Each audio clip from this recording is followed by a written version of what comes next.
case briefs, and so much more.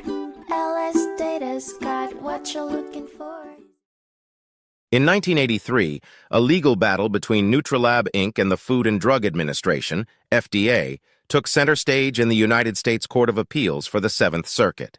The issue at hand was whether starch blockers, products intended to aid in weight control, were classified as drugs or foods under the Federal Food, Drug, and Cosmetic Act. The FDA argued that it considered the product a drug, requiring approval before it could be marketed. Nutrilab argued that it was a food, which did not require such extensive regulation.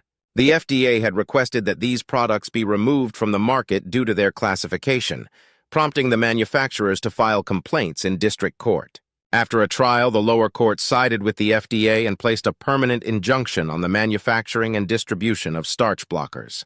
The basis for this decision focused on the product's primary function.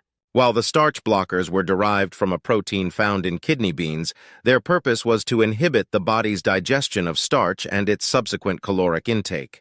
Because the blockers were affecting digestion and not being consumed mainly for taste or nutritive value, the courts ultimately agreed that they should be classified as drugs under Section 321, G1, C of the Federal Food, Drug, and Cosmetic Act.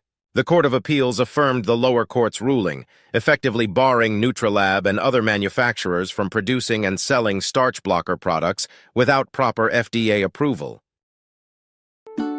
Case briefs, and so much more. LSData's got what you're looking for. Visit lsd.law, elevate your mind.